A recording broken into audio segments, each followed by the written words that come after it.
dinheiro para começar. Não precisa do melhor imóvel, nem precisa do melhor terno ou gravata, do melhor carro ou do melhor celular. Você não precisa estar na melhor imobiliária da cidade, nem de cursos de gurus que sabem tudo ou de escolas técnicas antigas. Quando você é um corretor de imóveis, você não precisa de alguém dizendo o que você pode e o que você não pode. Você é corretor de imóveis, tudo o que você precisa é de um celular, Wi-Fi e boas ideias. Comece agora. A sua vida pode ser incrível como corretor de imóveis.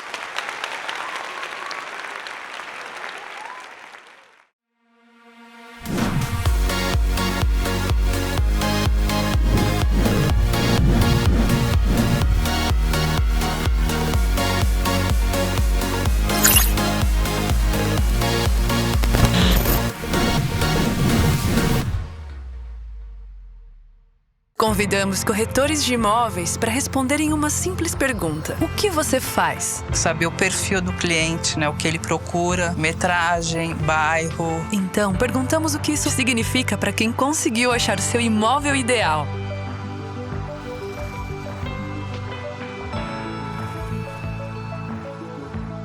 A gente sabe o que você faz de verdade e seu real impacto na vida de tanta gente. Compre e alugue agora. Sejam todos bem-vindos mais uma vez aqui ao Conteúdo Mobcast. Estamos chegando aqui para te apresentar um tema especial. Quero receber primeiramente aqui o meu companheiro Renato Cardoso. É Cardoso mesmo, né? Você errar meu nome no início do episódio. Renato Não é Cardoso? É Cardoso, né? Mudou? Para do show. Bem-vindo audiência, bem-vindo corretores, bem-vindo mercado imobiliário, mais um episódio. E como o Clepson falou, essa semana a gente tem um episódio que a gente não trouxe ainda e que é extremamente relevante para o nosso público, né? Vocês talvez ainda não focaram nesse assunto, é um tema pouco debatido, é a parte da estruturação contábil da atividade de intermediação imobiliária, do corretor imobiliário. Nós vamos falar um pouco disso, como você pode regularizar a situação sua na parte contábil, também envolvendo questões fiscais e tributárias aí que faz a diferença no seu bolso e na sua prestação de serviço ao longo dos dias, a partir do conhecimento e do entendimento dessa área que você deveria ter um pouco mais de profundidade. Porém, contudo, todavia, antes da gente começar, a gente precisa agradecer as pessoas, empresas e iniciativas que tornam isso aqui tudo possível. E aí eu queria agradecer o IBREP, que empresta esse espaço lindo aqui pra gente. Queria agradecer também a minha querida Black Marketing, que edita esse episódio que você está assistindo em casa. Queria agradecer o pessoal da minha querida Atmo Investimentos. Queria agradecer também o pessoal da XTay, que sempre recebe a gente muito bem aqui no Litoral Catarinense. Nossa, mas que muito bem. Eu tô apaixonado, tô querendo mudar para cá agora. Juro, depois que eu conheci a XTay, não tem outra hospedagem que eu queira ficar. Então agradecer também o pessoal da Compre e Alugue Agora, que ajuda a gente bastante. E também os nossos grandes parceiros, pessoal da Tecmob, pessoal da AP11. Pessoal, muito obrigado. Nada disso aqui aconteceria sem vocês. Eu não posso deixar de comentar e abrir para você o precedente. Se você quer apoiar a nossa iniciativa, manda aí nos comentários, eu quero. Entre em contato com o nosso time. O Heriberto está aqui de suporte, o nosso diretor premium aqui, especial, para te atender e te mostrar como você pode apoiar essa iniciativa e chegar cada vez mais forte no mercado imobiliário para os nossos corretores. Vamos de currículo? Toca aí. Vamos lá. Hoje a gente tem a satisfação de receber a Tayane Schiffer, sócia administradora da Moleri Assessoria Contábil e Perícia. A Tayane é formada em Ciências Contábeis pela Faculdade Senec, FAIAL de Itajaí, com uma trajetória rica em especializações, incluindo o MBA em Gestão Empresarial, o MBA em Negócios Imobiliários e atualmente o MBA em Liderança Estratégica e Liderança Avançada. Sabe pouco, hein? Bem-vinda e obrigado por ter aceitado o nosso convite, Tayane. Obrigada, Renato. Obrigada, Cleberson. Estou honrada em participar aqui do podcast, minha primeira vez. E vamos aí compartilhar os nossos conhecimentos, experiências que a gente tem aí na parte contábil para intermediadores aí de negócios imobiliários, os corretores e entre outros profissionais. Sabe como que eu estava comentando no início, realmente é uma área que é pouco explorada, né? Poucas pessoas falam desse assunto, os corretores, pouco corretor ele se envolve principalmente com a questão de entender como a atividade autônoma se envolve com isso, né? Na verdade, qual que seria a ligação? Eu acho que hoje o papo vai ser interessante exatamente para esclarecer dúvidas que talvez as pessoas Não tenho, porque elas não sabiam da necessidade e da importância. Então, acho que a abordagem hoje, Renata, é com essa pegada, mostrar para você o quanto é importante você se aprofundar nessa área e o quanto pode te beneficiar e beneficiar a sua função também. É porque hoje o profissional, todos os profissionais acham que a contabilidade é mera burocracia, mas ela vai além disso, né? Hoje você precisa de um profissional contábil para ter uma tomada de decisão, uma ajuda contábil ali em números para saber realmente como está o seu negócio, não só o negócio, mas também a parte autônoma, porque o profissional autônomo também ele deveria ter aí ter essa necessidade de procurar um profissional contábil para auxiliar ele, né? Nessa parte de imposto de renda, por exemplo, que é algo que todos os corretores têm muitas dúvidas, né? São poucos os que realmente se interessam e sabem como que regulariza, como que faz, carnê-leão, como que faz o pagamento, enfim. E são questões que lá na frente pode ter um reflexo positivo ou negativo, né? Normalmente quando você não tem um conhecimento e não vê a importância desse assunto, lá na frente o leão acaba te mordendo e hoje, na época que nós estamos do imposto de renda, então é algo que realmente eu recebo lá no escritório, os profissionais, com muitas dores. Poxa, vou ter que pagar tudo isso, né? E acabam não procurando uma orientação onde talvez minimizasse ali o pagamento, porque dói no bolso, né?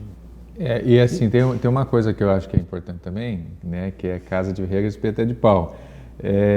Que o corretor muitas vezes ele briga com o cliente para comprovação de renda, para conseguir um financiamento, para conseguir crédito, e ele não leva em consideração, por exemplo, que ele vai precisar na declaração de imposto de renda que apareça algumas vezes, né, a demonstração do recebimento dele, do faturamento, só que ele fica sonegando ou tentando ludibriar o fiscal de uma maneira talvez inadequada, e quando ele precisa disso ele não tem a comprovação. Ele não tem a comprovação, porque ele talvez não esteja emitindo nota, talvez não esteja trabalhando da forma regular. Então, seria interessante a gente conhecer um pouco disso. Tayane, qual seriam os primeiros passos? Imagina que nós temos hoje um corretor que está começando. Qual seria a indicação para ele? Ele que não vendeu nada. Ele abre uma MEI, ele começa a trabalhar como autônomo com o CPF dele direto. Como é que seria o processo adequado?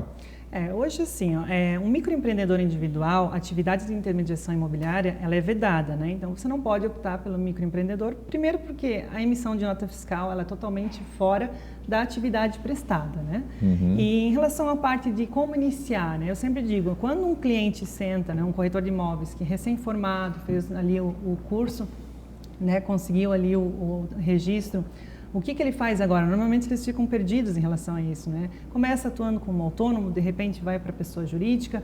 Hoje nós temos duas situações, né? Eu sou de Itajaí, né? Tenho um escritório em Itajaí. Hoje a maioria das construtoras, incorporadoras que fazem essa parte de construção dos imóveis, elas exigem que o profissional corretor de imóveis tenha a pessoa jurídica, né?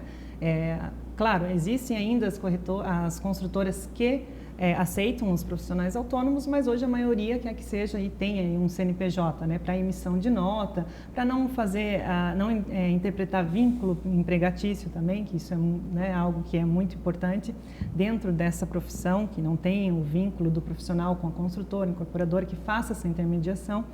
Então, o que eu sugiro, né? Hoje, quando a gente sai, isso para qualquer área, não só para corretagem, né? Quem vai partir para essa parte de corretagem, a gente sabe que é difícil no início, né? Você tem que ter um planejamento, uma organização financeira para também constituir um CNPJ. Não é assim, eu não tenho dinheiro, mas eu quero abrir um CNPJ. Não, a gente sabe que o CNPJ, ali, as taxas de constituição existem, né? A gente não pode dizer, não, hoje não precisa abrir empresa, não vai gastar nada. Não, isso é ilusão. Né? Tem que investir, na verdade, não é um gasto, é um investimento. Né?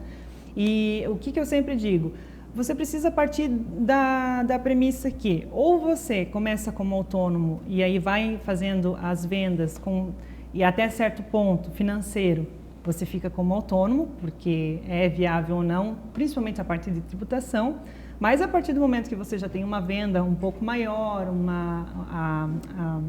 como que eu posso dizer, a recorrência das suas vendas, né? Já tem vendas recorrentes, você tem que realmente partir e é viável fazer um CNPJ. Por quê? Pela economia tributária. Né? Hoje a gente sabe a tributação que você tem ali na pessoa física, que é 27,5%. O autônomo ele tem a possibilidade de reduzir ali o livro caixa, as despesas que ele tem, mas na pessoa jurídica você parte aí de 6%, né? Se você optar pelo Simples Nacional. Então, se você for colocar na ponta do lápis 27,5% por 6%, né? A diferença é grande. Mesmo você tendo o custo de uma contabilidade todo mês, né? Mesmo você tendo ali o alvará, que é feito pagamento anual, se você for dividir isso durante os 12 meses, dependendo da quantidade de venda e quanto você vende, compensa ter a pessoa jurídica, com certeza. Na pessoa física não tem limite de faturamento na pessoa física? Ou não? É que depende muito do caso, né? Por exemplo, uma pessoa que começa a emitir ali, a faturar 10, 15 mil por mês na pessoa física, né? Isso é o ideal que se parta aí para uma pessoa jurídica, né? Para minimizar ali a tributação. Então, vai muito de como, até quanto você vai começar a vender. Passou de 150 mil, pelo que você está me falando aí, já começa a ficar interessante para uma pessoa jurídica. Até menos, dependendo da situação, dos custos também, né, que o profissional autônomo tem, né, porque é tudo muito relativo, quanto você ganha, quanto você tem de custo, porque o autônomo ele tem a possibilidade de reduzir a tributação do imposto de renda com o controle de livro caixa, que seriam as despesas, né? Então, isso é uma análise que é feita assim, mas claro, a partir do momento que você tem uma recorrência de vendas, até porque para você também ter credibilidade, ganhar confiança das construtoras, você tem que partir para ter uma empresa, para passar realmente a estrutura que você tem. Realmente a profissionalização. Isso, profissionalizar, é bem isso. Agora, ainda com relação ao autônomo, quando você fala do livro caixa, quais são as despesas que eu posso apontar como despesas para abater, porque... Pelo que ela está explicando, pessoal, é assim, eu faturei 150 mil, mas se eu conseguir comprovar, me corrija se eu estiver errado, se eu comprovar que eu gastei 100 mil com despesas, deslocamento, transporte, alimentação nesse período, eu vou tributar só sobre a diferença. Tira a despesa e pago sobre os 50 mil, é isso? Então, tudo que parte das despesas da logística do teu negócio, mesmo sendo autônomo, você tem como abater. Eu não consigo abater o aluguel do meu apartamento que eu moro. Depende do caso. Se você utiliza um espaço ali dentro do teu apartamento, você tem que calcular o quanto que aquela atividade ela tem em relação ao aluguel, né? Segregar ali a despesa, né? Mas, por exemplo, o custo de combustível que você tem para deslocar para visitas, né? O custo em relação a brindes de clientes, entre outras despesas relacionadas ao seu negócio, dispêndios de alimentação que você vai, ou até um jantar, algo dentro relacionado com a atividade de corretagem. Trabalhando como autônomo, você tem a possibilidade de lançar isso, ter um controle minucioso, né? Mas se a gente for analisar, quase que não compensa, né? Porque fazendo essa conta aqui, 150 mil, se eu tiver 100 comprovar despesa, tem 50 mil para tributar, 22,5 é 27. Salgado, 27,5. 27,5. Nós estamos falando aí de 13, 14 mil reais. Enquanto nós estamos pondo 150 mil reais, 6%, eu vou estar tributando 7, 8 mil. Já é o dobro. Mesmo eu comprovando, e o trabalho de controlar todas essas notinhas. Eu sempre digo assim, para os clientes, partiu ali de 5, 6 mil ali por mês que você está oferindo uma comissão já no autônomo, o ideal é pensar já em começar a constituir uma empresa. Tá, constituir uma empresa, quais são os custos que são inerentes? Porque a dúvida do corretor é, não vou abrir empresa que me custa muito caro, dá um trabalho, eu vou ter responsabilidade, vou ter um monte de coisa. A parte, ele tendo um contador, ele fica seguro, porque ele tem uma pessoa que conhece da atividade dele, vai entregar tudo que precisa.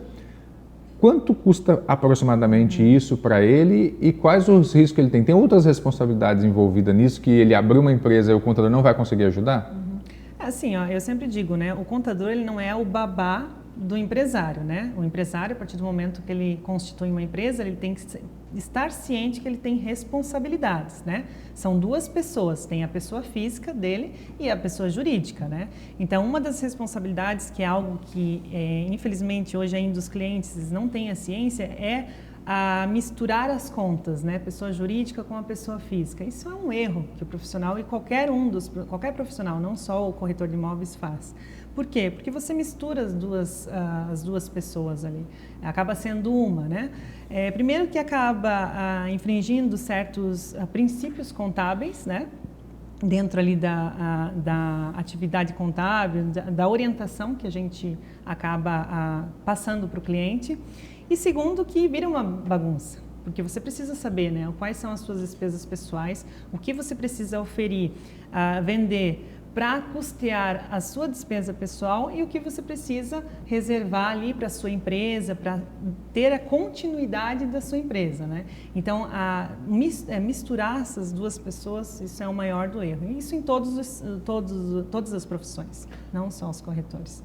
E aí você falou um negócio interessante que eu queria te perguntar, porque eu vejo que você trabalha com isso também. Além dessa parte, vamos falar assim, fiscal e contábil obrigatória e necessária, uma questão da gestão da saúde financeira do corretor, né? A gente já comentou aqui em vários episódios a questão da síndrome do tô rico, tô pobre do corretor, né? Mês está rico, mês está pobre, mês está rico, mês está pobre. E a gente vê que falta muito planejamento, falta muito estruturas básicas mesmo de gestão financeira. E eu queria que você falasse um pouco sobre isso, se vocês fazem esse trabalho, quais são os conselhos que você dá para esse tipo de coisa.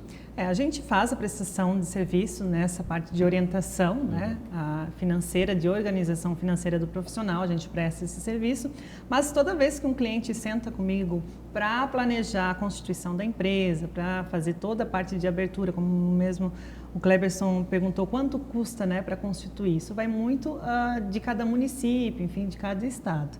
Não é algo exorbitante, que você vai gastar muito, mas claro que você precisa ter um planejamento. Em relação ao planejamento ali financeiro, do tô rico num mês, tô pobre no outro, realmente o corretor de imóveis ele tem que ter a consciência que, claro, se você vende todo mês 10 imóveis, meu Deus, show de bola, né? Você está bem tranquilo em relação... Tô doido para pagar essa tributação. Sim, eu sempre digo assim, que quanto mais imposto a gente pagar, é sinal que a gente está vendendo bastante, está ganhando dinheiro, né? Mas claro que é doído também pagar imposto, né? Enfim. Mas em relação à parte do planejamento, você ter uma estrutura, você ter planilhas, você ter realmente algo que é chato de fazer. Às vezes a pessoa diz assim, mas eu não tenho tempo para sentar, para estruturar. Não, você precisa dessa atenção dentro do teu negócio. Independente se é autônomo ou se tem a pessoa jurídica, não tem o que fazer, tem que ter realmente, né? Para você ver ali os números, para ver realmente aonde você está errando. Quando, por exemplo, o que eu vejo muito, exemplo de situações que a gente acaba passando, né? O contador, ele sabe da vida a pessoa jurídica do cliente, né? E a gente sabe, assim, que a oscilação de vendas, como que, né, o mês que a gente presta serviço de emissão de nota fiscal para o corretor, isso, então, ele não se preocupa ali no nosso escritório. Então, eu vejo quando o cliente vende, quando não vende, e eu sempre digo para o cliente, olha, você precisa fazer uma reserva, né?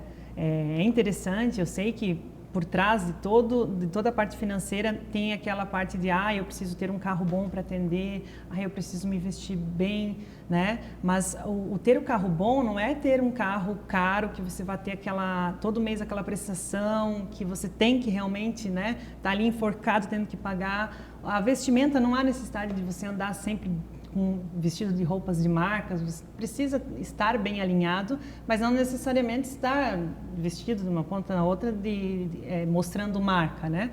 Talvez isso acaba sendo um erro dos profissionais, né? Então, de início, a gente tem que fazer o básico bem feito, né? O que é o básico bem feito? É procurar saber do negócio, saber da estrutura de como atender, saber lidar com pessoas, que isso é importante. Você tem um carro um pouquinho, né, um carro popular, não é vergonha. Eu sempre digo isso para os clientes, comecem com um pouco, para lá na frente você garantir que realmente o teu negócio vai dar um retorno e você vai ter a possibilidade de estar num patamar onde alguns já estão, mas aí eles acabam medindo o sucesso dos outros, né? Se comparando, e aí às vezes até gera uma revolta, gera nervosismo. Por quê? Porque a pessoa o corretor de imóveis no início começa ali, tem a experiência, né? Ele acaba se comparando com as pessoas que já estão mais no mercado há mais tempo, que já realmente vendem ali 5, 6, 7, 10, 20 imóveis, enfim, até mais, né? E é algo assim que a gente não tem que se comparar, mas sim ter um planejamento. Você saber das suas contas, você saber realmente até onde você pode ir financeiramente, né? O que você pode fazer, ter um planejamento das contas pessoais. Opa, peraí, esse mês eu vendi 10 mil, por exemplo, né? O que eu sempre digo, né? Pega esses 10 mil e divide por 12. Essa é a conta mais básica e eficiente que um corretor pode fazer. Olha só, o quanto você teria que, né? O quanto dá ali de garantia para você todo mês dentro de um ano, né? Isso é importante a gente fazer, né? Agora, não adianta você vender 10 mil reais e chegar lá e tu gastar 15, porque aí no mês que vem você não vende, e aí fica com 5 mil a menos e mais ali todas as despesas, enfim. É algo que precisa ir com calma, na verdade. Né? O mercado é um mundo de muita ilusão também, às vezes, esse lance do vender bem, né? Porque você falou uma coisa importante, e a gente sabe que está no mercado. Um carro bom, um carro bacana, faz diferença numa negociação, mas você só pode ter esse carro quando você puder ter esse carro. Sim. Quando você antecipa, queima etapas, estou dando um exemplo específico, né? E o corretor antecipa uma compra dessa sem poder, sem nenhuma gestão financeira,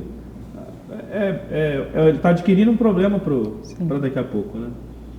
Então, ainda para esclarecer para os corretores aqui, a gente estava fazendo aquela equiparação entre o autônomo, na faixa de 150 mil, né, e ele para uma empresa. A gente chegou à conclusão que é quase o dobro de despesa se ele permanecer na pessoa física e não abrir essa empresa. E aí eu te perguntei sobre a proporcionalidade do custo. A gente sabe que isso depende muito do faturamento pela questão tributária e fiscal, certo? Mas quando ele fala do custo, só para a gente entender, se eu estou tendo uma economia, se antes eu ia gastar 14 mil reais, agora eu vou gastar 7 indo para outra empresa, quais os custos além esses 7, que seria fiscal, que pode ser 7, 8 em função do faturamento, quais os custos que ele vai ter? Né, que envolve uma empresa, para ele manter essa empresa funcionando? Hoje, para você constituir uma empresa, dar o start, né, no CNPJ, a primeira taxa que você tem para fazer o pagamento é da junta comercial do seu estado, né? Ela que registra, que faz toda a intermediação. É a constituição da empresa. Isso, então é uma taxa. Por exemplo, em Itajaí, em Santa Catarina, hoje, a junta comercial, para constituir uma empresa, custa R$ 168 essa taxa, né? Aí, depois da junta comercial, você precisa saber, você vai ter uma sala comercial, você vai ter endereço fiscal, que o corretor de imóveis ele pode abrir, constituir a empresa dentro da sua residência, não há necessidade de ter um espaço físico, né? Mas lembrando, se for no apartamento, talvez você não consiga. Tem a sua residência, tem que ter condição de receber um CNPJ, né? Não, mas apartamento também, porque é o endereço fiscal, na verdade, né? Não tem muito... É que tem alguns condomínios e convenções que não permitem, sim, né? Depende muito do estado, isso é verdade. Realmente é as regras, né? Por isso que a gente, como contador, sempre pede a viabilidade antes e dá o start, porque ele não pode constituir ou não. Santa Catarina tem alguns municípios que não permitem, mas a maioria que eu conheço ali permite, né? E não tivemos também problemas em outros locais que a gente constituiu para outros profissionais, intermediadores, né, de vendas. E além da junta comercial, você tem a parte do bombeiro, se o município exigir, se tiver uma sala comercial, né? Tem o alvará municipal, que isso você paga anual, então a partir do momento que você constitui, a primeira taxa ali municipal você já paga no ato ali, depois que tem da entrada no processo, né? Dependendo do município também ele exige o alvará de vigilância sanitária ou alguma taxa de vigilância sanitária e os honorários da contabilidade, de constituição, né? Aí depende muito, eu não tenho como te passar um valor, porque depende de cada escritório que se cobra ou não, ou enfim, né? Escritórios, eles deveriam cobrar, até porque é uma mão de obra aí que a gente tem, dependendo do município, por exemplo, Itajaí hoje está com uma situação que nós estamos demorando aí quase 30 dias para constituir uma empresa por causa do plano diretor. Então, é uma situação assim que a gente tem que estar em cima, enfim. É algo bem assim burocrático, né? Além da Constituição. Muitos dizem, em 10 minutos constitui uma empresa, mas não, a gente senta com o cliente, a gente planeja, a gente vê realmente o que o cliente quer. Tem clientes que sentam comigo que quer colocar um monte de atividades ali dentro da empresa e não há necessidade, porque isso onera ali, dependendo do município, são as quantidades de atividades que onera o alvará. Então, se não vai exercer, não tem o porquê ter essa atividade na empresa, né? E a mensalidade todo mês da contabilidade, né? Seria a única despesa recorrente fora a tributação. Isso, a tributação você só vai ter a partir do momento que você faz o faturamento, né? Isso é uma dúvida recorrente dos corretores. Eles acham que eles sempre vão estar pagando imposto, né? Mas não, é somente se você tiver a venda, né? Normalmente a gente enquadra no Simples Nacional, profissional, né? E dependendo aí de conforme vão as vendas, a gente vai desenquadrando, vai indo para outros regimes tributários. Mas de início é 6% até R$180 mil. Depois, conforme vai aumentando o faturamento, vai aumentando também a carga tributária. né? E se o corretor quiser retirar um prolabore, que isso é interessante, que faça a contribuição também com a Previdência, aí depende muito do caso, do valor que o corretor vai querer tirar, enfim. E aí depende, tem INSS, Imposto de Renda, mas isso dentro ali do prolabore, né? Pelo que você está me relatando, assim, se eu faturo 150 mil e eu opto pelo regime de uma pessoa jurídica, só da economia eu já consigo, na economia do primeiro mês, nesse faturamento, Sim. já fazer toda essa abertura. Sim, já com praticamente certeza. ainda sobra recurso. Sim. E a despesa que eu possa ter mensal de recorrência, ela não é equivalente à economia, né? Ou seja, ela é muito inferior à economia que eu estou tendo. Então, cerca de 20% no máximo, 25% no máximo da economia que eu vou estar gastando com isso. Ou seja, eu estou quase sobrando 75% da economia. Então, ou seja, o imposto que você está tendo que pagar, que teoricamente você está deixando na mesa, vai voltar para o seu bolso a partir do momento que você se torna irregular. O que é recorrente? É que essas pessoas optam por ficar irregular, ou seja, elas não pagam a tributação nem na pessoa física, nem na pessoa jurídica. E quais os riscos que existem para um corretor hoje que, por exemplo, está 250 mil, 300 mil na conta pessoa física e não está tributando? Na verdade, assim, são duas situações, né, que ocorrem, né? Em primeiro, em relação à intermediação da compra, venda, enfim.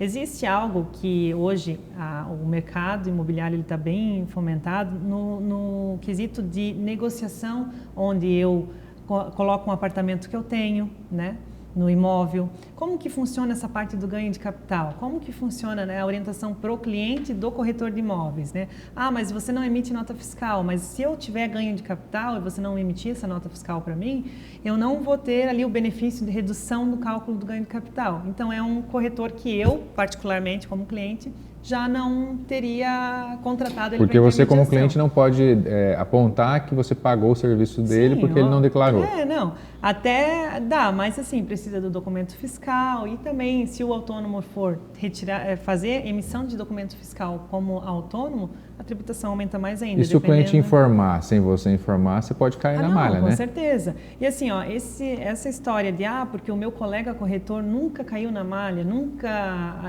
declarou, tudo bem, pode acontecer, ele pode ter a sorte de nunca ter caído na malha, mas hoje existem outros aspectos, outras negociações. Hoje o mercado imobiliário ele mudou, ele não é mais como antigamente que as pessoas... Hoje é mais acessível a todos. Hoje eu tenho um apartamento que eu posso dar entrada num imóvel bem superior ao valor do meu apartamento. Hoje eu preciso... o corretor de imóveis ele precisa ter a consciência que não é só ele, não parte só dele, né? Tem terceiros, né? Então, para ele ter uma credibilidade, para ele conseguir depois fidelizar o cliente, essa estrutura de organização, tanto contábil em relação porque emite nota, tudo bem certinho, é um profissional bem regular, é algo que eu creio, como profissional contábil, que seja o diferencial de um corretor que realmente não está nem aí, não tem essa preocupação, né, de ficar regular, de estar regular, até porque a organização financeira depende muito disso. Aí tem corretor que diz, mas eu não vou dar o dinheiro para o governo. Mas você tem que ver que você precisa ficar regular para lá na frente não ter problema. Porque talvez um dia o governo possa vir e dizer, eu quero que você explique isso, isso e aquilo. E também a comprovação de renda, né? Sim, com certeza. Eu vejo, assim, muitos corretores de sucesso vendem bem, mas o cara não consegue adquirir um empréstimo, não consegue, às vezes, um bom financiamento, uma linha de crédito para a empresa. O cara simplesmente...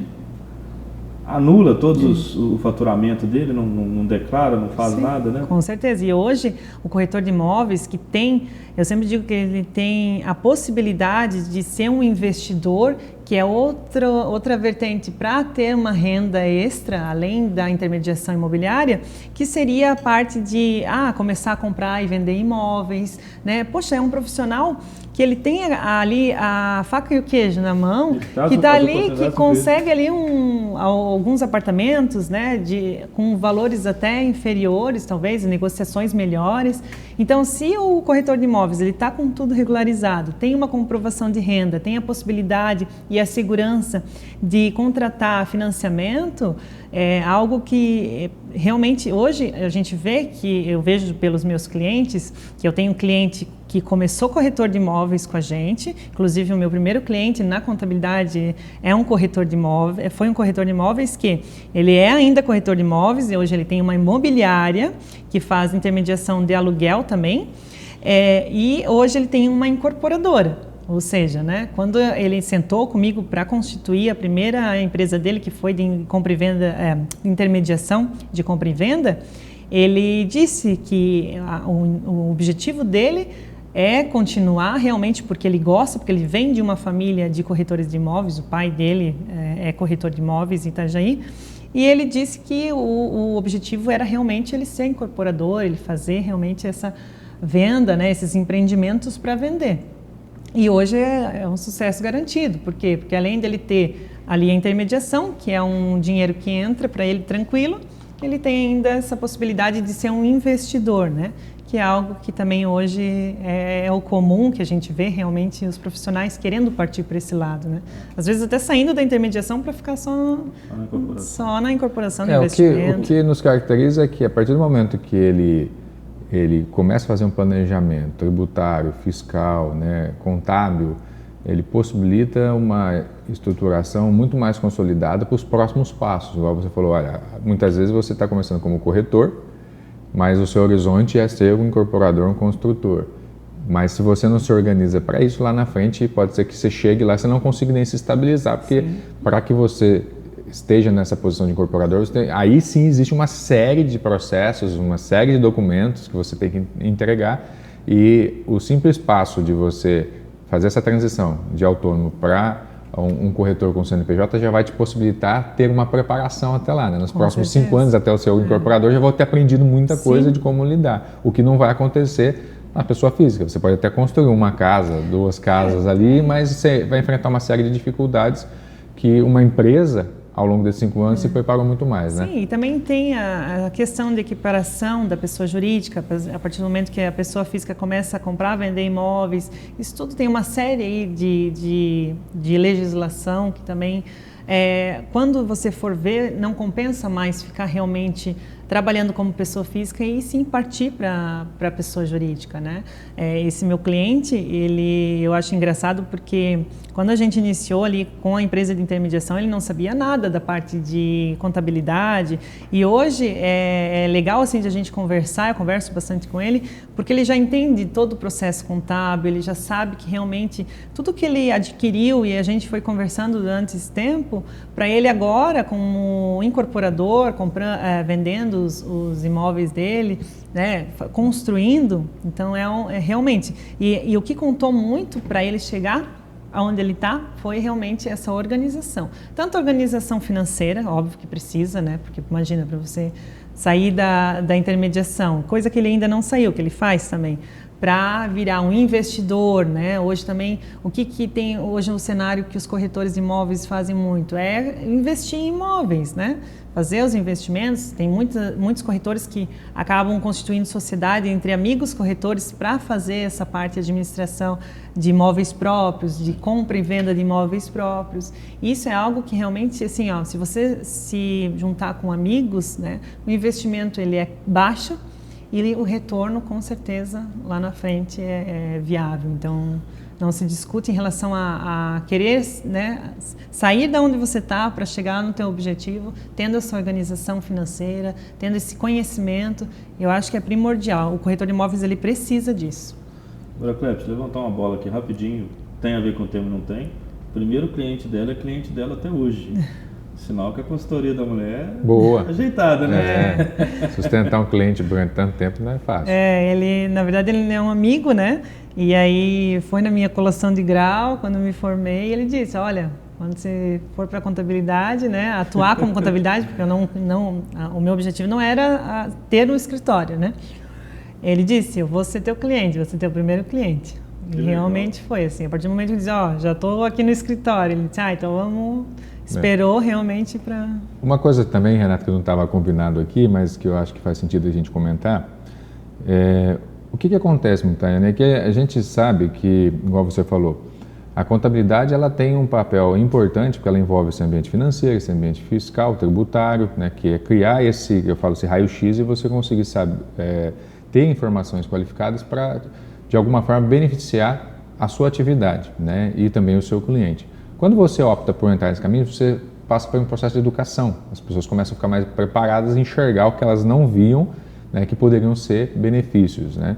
E isso acaba fazendo com que o corretor, né, ou o profissional que depois pode ter uma imobiliária, comece a ter essa informação muito mais qualificada ao ponto de orientar melhor o seu cliente. Isso faz com que o cliente comece a olhar para o profissional, Renato, de uma forma mais aguçada, dá mais valor para o profissional, porque ele sabe que quando ele vem para o Cleberson, vem para o Renato trazer uma propriedade, a consultoria da intermediação imobiliária, ela envolve várias outras esferas, né? Ou seja, eu sei muito mais da parte contábil, da parte fiscal, da parte tributária, porque tem ganho de capital, tem a parte de impostos, né, de impostos que a gente tem que estar avaliando, tem toda essa transição financeira que pode, muitas vezes no horizonte de 3, 4, 5 anos, com a economia, fazer com que o cliente dobre o capital dele, porque ele está reinvestindo isso, né? Tem muitas manobras que dão para fazer dentro de um contexto legal, que você potencializa esse ganho, né, dentro da própria estruturação, né? Porque que na pessoa física não daria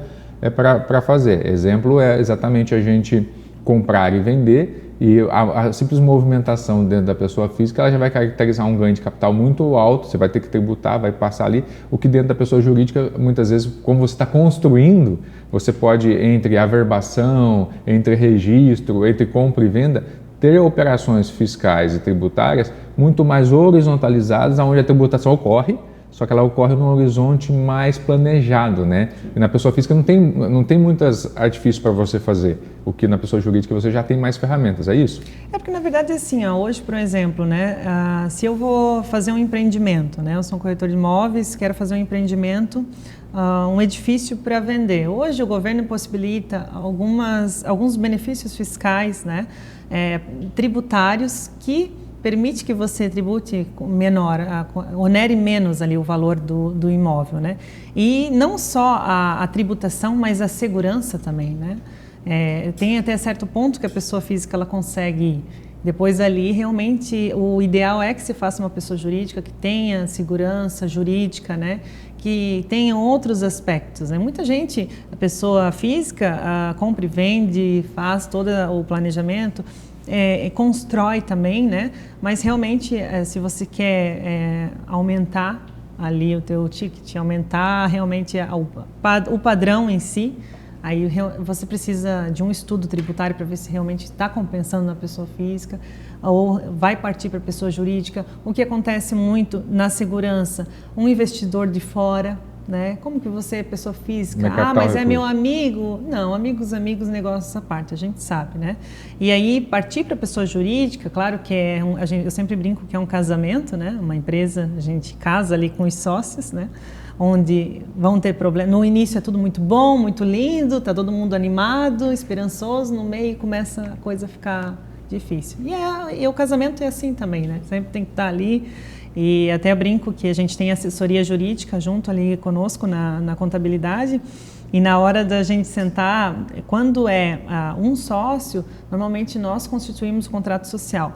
A partir do momento que entra outros sócios, a nossa contabilidade não faz o contrato social da empresa.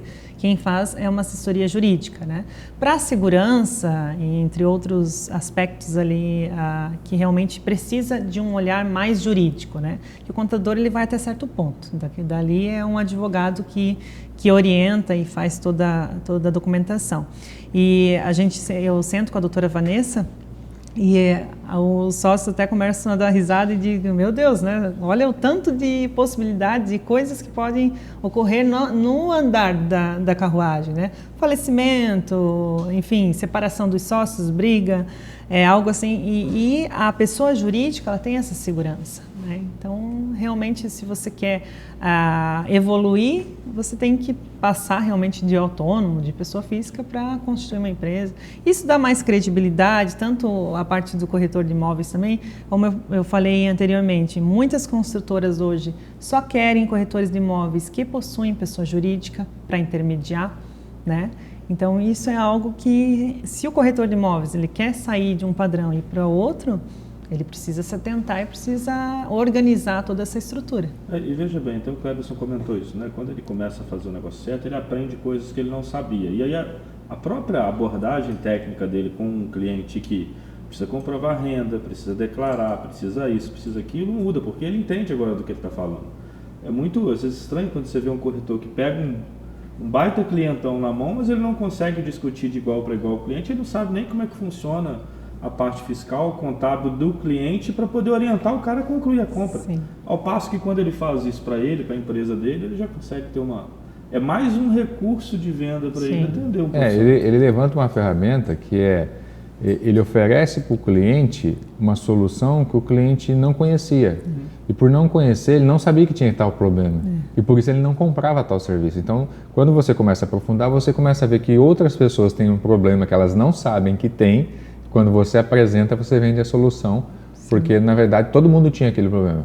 E ele só não sabia que ele estava perdendo tanto dinheiro. Imagina, um cliente que está deixando, às vezes, 50 mil reais e podia gastar, economizar 25 mil reais todo mês com relação às tributações que ele faz na parte imobiliária, seja no aluguel, seja na compra, seja na venda. O corretor chega, apresenta uma solução, ele vai vender um serviço para o cliente que nem imaginava que tinha esse problema. Sim. Um exemplo que é recorrente assim, em relação a essas negociações imobiliárias é o ganho de capital, né? Se o corretor de imóveis ele já tem propriedade, ele sabe orientar o cliente, por mais que o cliente tenha contador, né, tem ali o profissional contábil que faz o imposto de renda, enfim, é um diferencial, né? Você ter um atendimento onde o corretor de imóveis diz, olha, você precisa verificar com a tua contabilidade em relação ao ganho de capital, que agora, né, você vai ter dentro ali dessa venda, dessa negociação do imóvel, como que funciona. Outro ponto que é interessante o corretor de imóveis e tem a ver com a contabilidade, que eu vejo muitos corretores, né, fazendo até um exemplo, vou dar, o ano passado eu fiz como se fosse um café assim, para uma imobiliária lá em Balneário e o bate-papo foi de ganho de capital, né? E um dos corretores começou a falar assim em relação à parte de holding patrimonial em empresas que o cliente tinha muitos imóveis de aluguel e tributava na pessoa física, e ele orientou o cliente dele a constituir uma administradora de imóveis próprios para passar esses imóveis todos para a administradora para onerar menos a parte tributária, né? E aí é onde eu sempre digo, né? Vocês só precisam ter o cuidado na hora de orientar o cliente, para também não passar ilusão para o cliente que às vezes a pessoa jurídica realmente vá dar ali a economia. Sim, a economia, dependendo da ocasião, dependendo da quantidade de imóveis, realmente dá, né? Mas tem todo o trâmite de repassar os imóveis para o nome da pessoa jurídica e isso acaba onerando, né? Começou errado, fica caro lá na frente. Então assim, e por isso que eu digo sempre, é um planejamento, o corretor de imóveis ter uma assessoria, tanto contábil e jurídica, que nem se discute, né, em relação à jurídica, ter essas duas assessorias bem juntas, né, casadas ali, para realmente passar credibilidade para o cliente. Hoje, se eu sou atendida por um corretor de imóveis, por exemplo, que eu não sei nada em relação ao financiamento, não sei como é que são as tabelas, não sei como é que é a taxa, é um diferencial você ter assim aquela confiança que realmente o profissional ele vai fazer tudo, né? E lá no escritório eu acho engraçado porque essa parte do ganho de capital é algo que assim todos os dias eu atendo os nossos clientes. Um dos clientes vem perguntar algo e não é algo para ele, e sim para o cliente dele. Então é algo que se eles têm propriedade, eles já sabem, né, conduzir ali negociação com segurança. Tayane, tem uma discussão antiga, polêmica, sobre a questão da necessidade do registro do CRES ali no CNPJ. Queria saber qual que é a sua visão sobre isso, qual que é a sua orientação sobre isso para quem está assistindo a gente. Quando o profissional ele constitui uma empresa, né, uma pessoa jurídica, são duas pessoas, né, a pessoa física e a jurídica, né? Então, para você abrir uma empresa, você precisa ter o registro no conselho, né, de corretores, né, do seu regional, né? Então, consequentemente, você precisa ter o registro da pessoa jurídica. Por quê? Porque você vai estar atuando como pessoa jurídica, né? Você vai estar emitindo notas fiscais como pessoa jurídica. Então, o conselho, ele exige realmente que se tenha ali os dois registros. Tanto que na contabilidade também é a mesma coisa. Eu tenho o CRC pessoa física E tem o CRC pessoa jurídica. Se eu não tiver o conselho do escritório, eu não posso atuar como pessoa jurídica. E o conselho, muitos profissionais acabam dizendo que porque a gente só paga anuidade, não tem o retorno, enfim. Mas eles acabam não indo atrás realmente do que o conselho tem proporcionado de vantagens, né? Hoje, o profissional que ele tem o conselho, que faz toda a regulamentação, faz ali como que eu posso dizer? Hoje em Balneário Camboriú, por exemplo, vou dar um exemplo. Na temporada, o Cresce de Santa Catarina, ele fez uma abordagem e verificou que muitas pessoas que estavam fazendo aluguel de temporada não tinham registro, não eram corretores registrados por um órgão que regulamenta, que conduz, que tem a segurança, né, realmente de atuar como corretor de imóveis, né? Então, isso é algo realmente polêmico, mas que tem. Uma dúvida que os corretores de imóveis eles possuem. Mas eu não tenho uma imobiliária estrutura, né? Preciso ter o CRES jurídico? Sim, você precisa ter o registro jurídico. Mas eu atuo dentro de uma construtora, atua como pessoa jurídica. Sim, precisa ter o registro jurídico. Mas eu sou parceiro de uma imobiliária, né? Fico ali no local da imobiliária, mas preciso ter, sim. Então, se você for faturar pelo seu CNPJ, se você atuar como CNPJ, faturar, sim, você precisa ter. Uma das soluções que quem não quer ter empresa tem é ir para dentro de uma imobiliária. Aí ele consegue continuar sendo corretor, né? Mas aí seria, né, vai pagar o fisco, mas a tributação é que será salgada, né? Porque na verdade isso é o que acontece, em grande maioria, no volume, no geral, os corretores estão dentro de uma imobiliária, a imobiliária é tributada e ela faz o repasse para a pessoa física. E nesse repasse, ele também tem que pagar a participação dele depois. Com certeza. Né? Isso não é uma ilusão se o corretor achar que não vai pagar, né? Isso que o corretor não entende. Muitas vezes ele está dentro de uma imobiliária e o que ele faz é sonegar. Isso é o que a gente sabe que é o que mais acontece. Por quê? Porque ele opta por não pagar a pessoa física que ele está recebendo. Mas a tributação da imobiliária não anula a necessidade dele contribuir também. Realmente, é bem isso mesmo. Tem que ficar atento a certas questões, né? Eu sempre digo que dói pagar um imposto, mas é algo necessário e não tem o que fazer, não tem para onde fugir, né? Mas acho que dói mais o problema que isso pode gerar lá na frente, né? Com certeza. Isso às vezes não gera nada, né? Mas olha, hoje com o pente fino que a Receita Federal passa, com todos esses sistemas que a gente tem, hoje a contabilidade ela é uma ferramenta onde ela repassa para o fisco tudo. Então, por exemplo, em fevereiro de todo ano a gente tem que entregar a DIMOB. O que é a DIMOB? É uma declaração de todas as transações imobiliárias de compra e venda, de aluguel.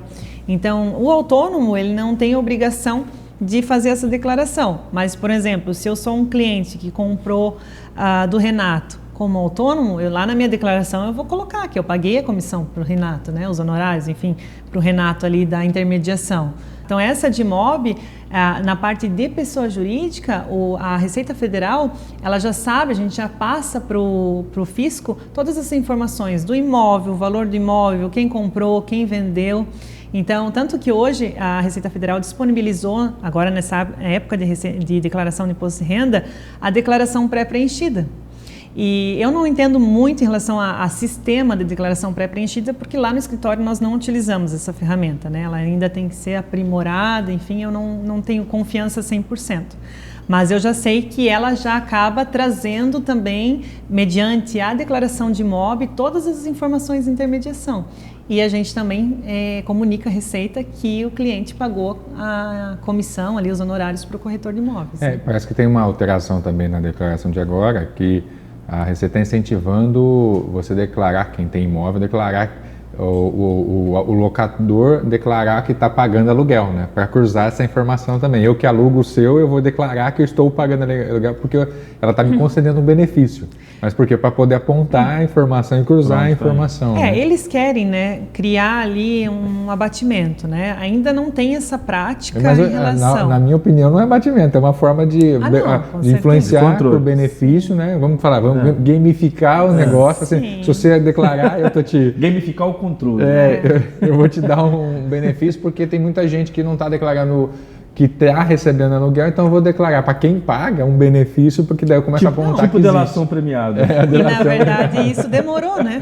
Porque eu acho que eles já deveriam ter feito isso, essa ideia deveria ter surgido até antes, né? Para ter esse controle realmente. Se você não fala, eu vou falar com quem vai te entregar o ouro. Né? Porque hoje, querendo ou não, essa parte de constituir uma holding, algo assim, que isso tudo é legal para fugir da tributação, para planejamento sucessório, para, né? O governo, ele está atento a essas mudanças que podem ser feitas realmente.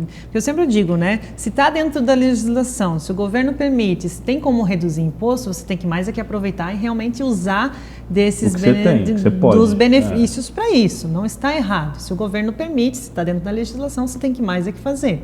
Né? Mas em relação à parte dos aluguéis, principalmente assim, os autônomos que recebem, pessoas físicas que têm muitos imóveis, né, e acabam não declarando, isso é algo para realmente pegar e tributar, né, querendo ou não. Esses sistemas públicos de escrituração digital, que são os SPEDs, eles vão cada vez mais triangular as operações e não vai ter como você fugir, porque na verdade, se você, corretor, prestar atenção, hoje você não usa mais o dinheiro é eletrônico, né? A gente já tem a ideia é que a moeda, o real digital, né, que é o Drex, que está em andamento, ele passe a monitorar muito mais ainda com profundidade as operações que estão sendo feitas. Imagina, controlar centavo, onde eu gastei, que segundo eu gastei e para quem foi aquele dinheiro e de onde veio aquele dinheiro. Rastreabilidade com uma profundidade absurda. Então, hoje, qual que é o sistema? O banco vai lá e declara toda a sua movimentação para a Receita. Aí você vai lá e faz uma movimentação na sua declaração de imposto de renda e tem que declarar. Aquilo que você só tem aquela conta, ou se você tem 10 contas, os bancos declarar as 10 contas. Vai juntar tudo e cruzar com a informação. É simples, verificar o que você não falou, não. E aí o sistema, hoje ainda, talvez não exista essa profundidade, mas é fácil o sistema criar células e falar assim, isso aqui não apareceu. E pronto, está bloqueado. Aí você tem que aparecer lá para justificar. Isso que a gente fala que é a malha, né? Que caiu na malha ali do governo. É que hoje não tem fiscais suficientes para poder dar conta de tanta irregularidade. Por isso talvez ainda você não caiu. Mas a partir do momento que eu começar a criar isso como autoatendimento, vai bloquear. E você que vai ter que entrar lá para poder justificar no sistema. E por inteligência artificial, ela vai falar se você está certo ou se você está errado para liberar ou não o seu recurso. É muito mais fácil bloquear e você ter que justificar se está certo ou errado do que a gente ficar deixando passar. É o que o governo pensa, né? Não, e com certeza. E hoje, assim, a tecnologia está aí para isso, né? E a gente acha que é uma facilidade, mas por trás da facilidade tudo tem segundas intenções, né? Então, hoje, por exemplo, algo que bom que vocês levantaram esse assunto, que é algo que eu oriento os meus corretores de imóveis, eu já digo que são os meus corretores, né? A orientar o cliente em relação à declaração dos imóveis com valor inferior à negociação, que lá na frente tem que pagar o ITBI, tem que pagar as custas cartorárias, enfim. Isso tudo é algo que um dos lados ele perde, ou quem compra ou quem vende, né? Lá na frente eu vou comprar um imóvel que o vendedor que me vende, eu vou vender um imóvel que eu comprei de outra pessoa que ela declarou um valor inferior ao que eu paguei. Olha o ganho de capital. Aí o ganho de capital, lá na frente quem vai pagar o pato sou eu, né? Então, e fora isso que é um crime, né? Sonegar de sonegação fiscal, e é uma prática que hoje você chega lá no cartório, né? Vai pegar o contrato, isso tudo também, o cartório ele faz a comunicação agora mesmo que eles mudaram o sistema, que é direto no ECAC, que é um sistema ali da Receita, o cartório ele já faz instantâneo a comunicação para a Receita Federal que o fulano vendeu um apartamento para outra pessoa o preço X, e lá na declaração tem que estar constando o preço que está ali dentro ali da matrícula, enfim. É algo assim que realmente são sistemas que estão criando facilidades, mas que lá na frente tudo se cruza, né? E não tem para onde fugir. Uma hora essa conta chega e alguém vai ter que pagar. A questão é quem está com essa batata quente na mão, né? Você sabe que você falou um negócio interessante no marketing digital, você sabe disso, já funciona assim, né? Primeiro uma inteligência artificial olha o que você fez. Aí se ela achar que você fez errado, primeiro ela te bloqueia. Aí você tem que ir atrás, justificar, aí um operador humano, não, estava certo, pode ir. Diga a Receita começar a fazer isso, então. Não, e assim, eu vou dizer, tá, que esse ano eu vejo muita gente, assim, a gente faz bastante imposto de renda, fugindo um pouquinho do assunto, de médicos, né? E médico, assim, dentista, advogado, são profissionais que realmente eles precisam ter um controle minucioso de tudo que eles recebem. Por quê? Porque é algo que a pessoa usa realmente para bater no imposto de renda dela. Eu, como profissional contábil, sempre fui assim, antes inclusive de ser contadora, e oriento o meu esposo também a fazer, é sempre pedir nota fiscal de tudo que você paga, tudo, porque lá na frente, né, na hora de fazer ali a declaração de ajuste, isso beneficia, paga menos imposto, enfim. E aí hoje, do ano passado, em 2022, que a gente entrega em 2023, a declaração de imposto de renda, vários profissionais nossos clientes omitiram informações e esqueceram, enfim, de pacientes e caíram na malha fina, né? Então, para você ver o quanto realmente os sistemas eles estão super ligados ali e rastreando tudo, porque a medida é só cada vez mais facilitar, né? E fazer com que o contribuinte ali fique realmente de acordo, que pague realmente os tributos conforme a legislação, conforme o que o governo pede. Tayane, então, para quem está nos assistindo aqui, como é que eles conseguem acessar, né, a sua empresa, o seu trabalho, ter contato com você? Quais são os mecanismos de comunicação que você usa hoje? Hoje eu estou bastante no Instagram, né? Eu faço um trabalho bem legal de orientação de postagens no Instagram voltadas para corretores de imóveis, incorporadores, construtores. E vocês podem me encontrar no Instagram, eu deixo aqui embaixo depois o link. Tem o link ali dos contatos, que vai direto para o meu contato, o atendimento é direto comigo, o primeiro atendimento eu é que faço, todo personalizado, a orientação, o que o corretor de imóveis precisar em relação à parte contábil, a gente faz, a gente presta esse serviço, BPO financeiro também, então nosso escritório ele é bem completo, tem a parte jurídica também, ou se precisar a parte de engenharia, então é um grupo bem legal aí que trabalha dentro da parte imobiliária. E qual mensagem você gostaria de deixar para os corretores para a gente encerrar essa live? A mensagem que eu deixo para os profissionais é fazerem o básico bem feito no começo, né? Eu sempre digo que, claro, o objetivo é cada vez mais fazer vendas, né? Ter ali patrimônios referente à intermediação, ter uma vida, se comparar, né? Ter a inspiração de alguns nomes do mercado imobiliário, mas sempre fazer o básico bem feito, ter um controle financeiro para que o teu negócio ele tenha continuidade. Legal. Baita de um episódio, hein? Conteúdo preparado na unha para você. É isso. Bom, se você nos assistiu até agora, pessoal, não deixe de compartilhar este conteúdo com outros profissionais do mercado imobiliário. Se a gente falou algo que você sabia, tem gente que não sabe, então compartilhe. E se você viu algo que você não sabe, manda para o seu colega também, que com certeza ele não sabe também.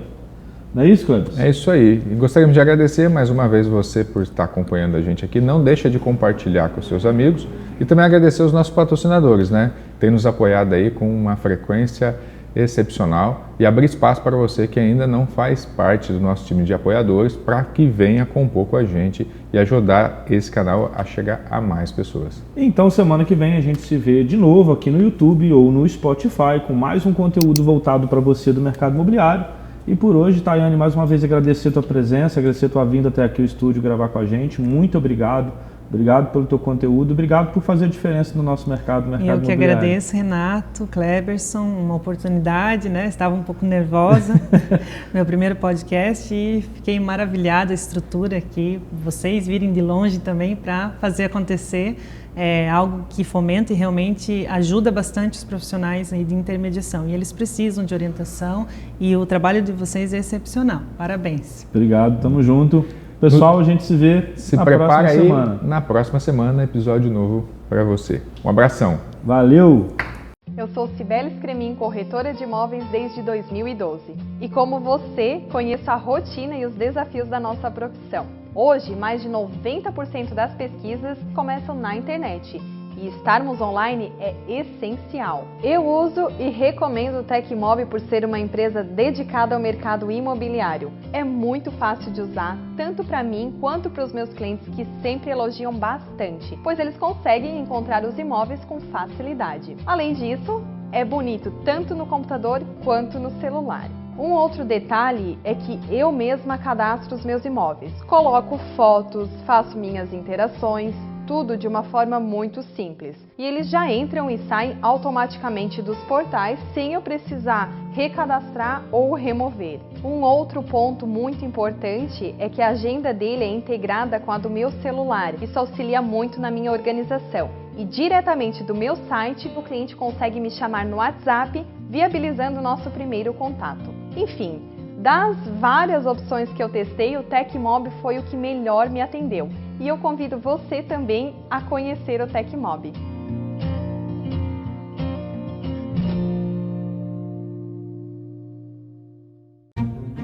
A XT, ela carrega, por mais ser uma startup, ela carrega um conhecimento de mais de 35 anos em gestão hoteleira, através da Atrio Hotéis. Então a XT, ela quer ser a principal plataforma de full service de estadias flexíveis para todos os mercados, né? Através da tecnologia, a gente consegue fazer isso. Em 2018, a AP11 iniciou uma jornada no mercado imobiliário. Em 2021, se uniu ao Santander. Em 2023, tornou-se uma impulsionadora de empreendedores imobiliários. Junte-se à AP11 e transforme o setor imobiliário.